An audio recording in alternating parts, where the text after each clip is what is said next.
Coronavírus e a hipnose coletiva. Sim, já estamos vivendo na hipnose coletiva do coronavírus. Hoje é 14 de março, eu estou aqui no Parque Pelé e vocês podem ver a quadra aqui atrás, inteiramente vazia.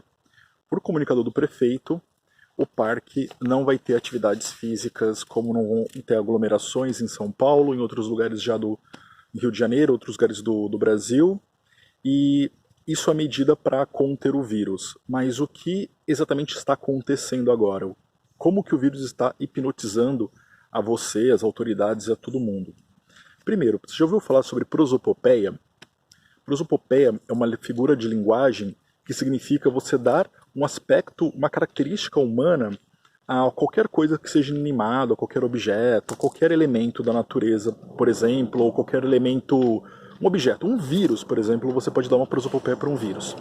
Quando a gente fala assim, nossa, o coronavírus é um vírus forte, é um vírus resistente, é um vírus que está amedrontando o mundo, são características humanas, porque para a nossa mente fica muito mais fácil entender essas características, entender o vírus com essas características, fazendo uma comparação e determinando aspectos humanos a ele. Isso é bom? Isso é ruim? Isso é uma ferramenta natural, uma ferramenta normal. Os memes são isto, né? Quando a gente pega, por exemplo, uma figura, quando a gente pega um objeto, quando a gente pega um acontecimento, tem muitos memes que falam assim, eu quero morar nessa foto. Ninguém vai morar dentro de uma foto, óbvio. Eu quero morar nesse momento. Memes que pegam algum acontecimento e replicam esse acontecimento para outros lugares. Essas características têm ligação com dois aspectos da memória humana. O primeiro aspecto, a gente tem várias instâncias da nossa memória, entre 7 e 9 instâncias. Essas instâncias não estão muito bem definidas e depende do estudo onde você vai encontrar se são 7 ou 9, mas algumas são bem determinadas. E uma delas é a nossa memória episódica e a nossa memória semântica. Hoje de manhã eu estava até conversando com um amigo sobre isso, né? Sobre, nossa, como é bom a gente ter memória episódica e memória semântica. Porque se nós não tivéssemos elas, as duas, e a correlação em que existe entre elas, primeiro eu vou explicar o que são as duas, né? A episódica é quando acontece um episódio. Por exemplo, o dia hoje, 14 de 3 de 2020, eu, Guilherme, estou aqui no parque, jogando tênis, andando aqui pelo parque. Isso é um episódio. Semântico significa assim, o significado que acontece relacionado àquele episódio. Hoje está um dia agradável, eu me senti confortável jogando, estou sentindo uma certa solidão porque o parque aqui está bem vazio, mas de outra forma eu estou sentindo um privilégio porque o parque está vazio também. Então esse é o significado sobre o que eu estou vivendo, sobre o episódio de hoje.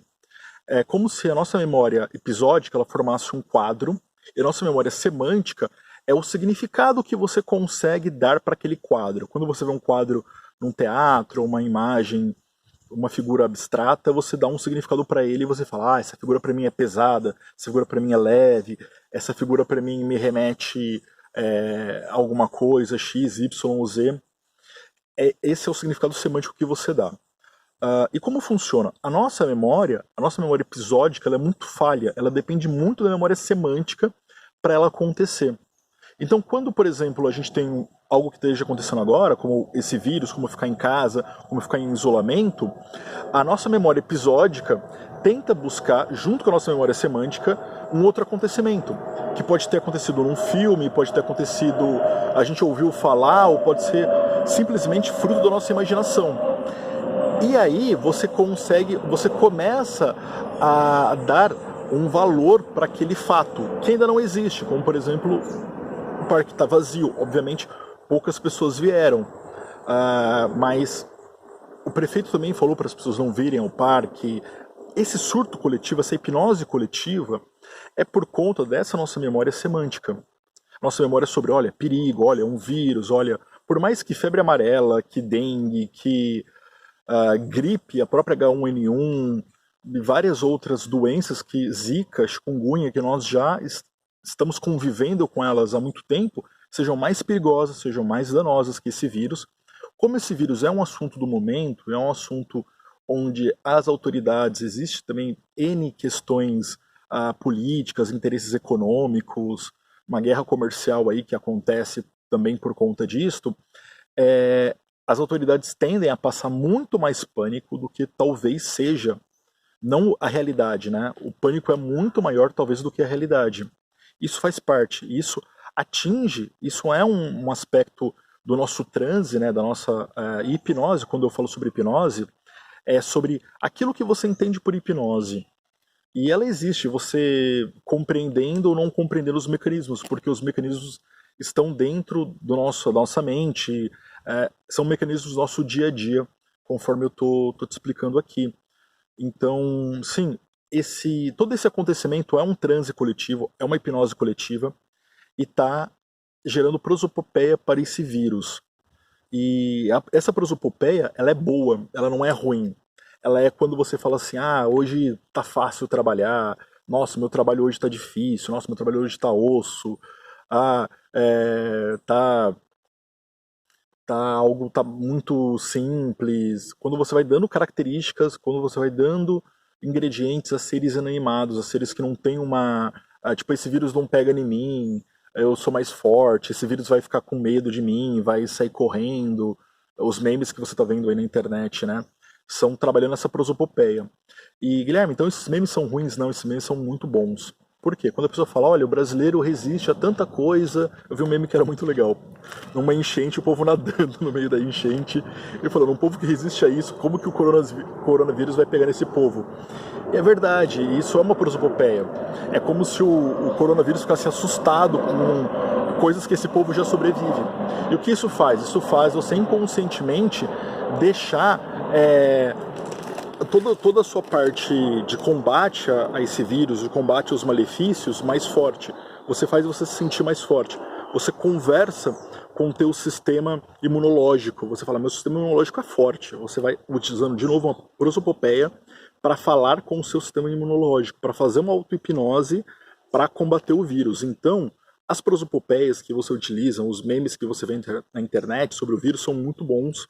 E realmente, se você pensar neles, se você utilizar eles para conversar com pessoas da tua família, com pessoas mais velhas, olha, a gente sobreviveu a tanta coisa. Eu vi um meme legal, tipo, tudo que o brasileiro tinha sobrevivido, né, e o coronavírus, ou seja, sobreviveu tanta coisa forte, pesada.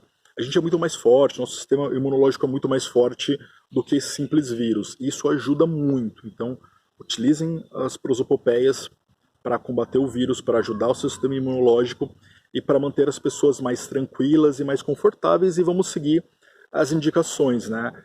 Sobre ficar em casa, sobre não realizar viagens, sobre as pessoas mais velhas que estão mais vulneráveis ao vírus, né? Pelo que as pesquisas indicam, aí é algo bem interessante. Você utiliza as prosopopeias para conversar com o seu sistema imunológico. Porém, a tua decisão tem que ser racional. Você utiliza estatísticas, estudos, notícias verdadeiras, fontes confiáveis para a tomada de decisão. E assim você consegue combater. Um abraço, até a próxima. Tem o primeiro vírus dessa série, tá? Qualquer coisa, clica ou entre em contato comigo, que tem o primeiro vírus que eu também falo sobre... Agora esqueci o que eu falei. Não, eu falo sobre... vou lembrar agora.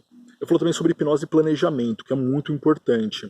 A parte anterior, né? Agora não adianta. Agora ainda dá pra gente ter algum planejamento, mas não é a hora ainda de pânico, não é a hora do tentar fazer um planejamento para falar, olha, eu vou ficar em casa isolado durante 1, 2 semanas.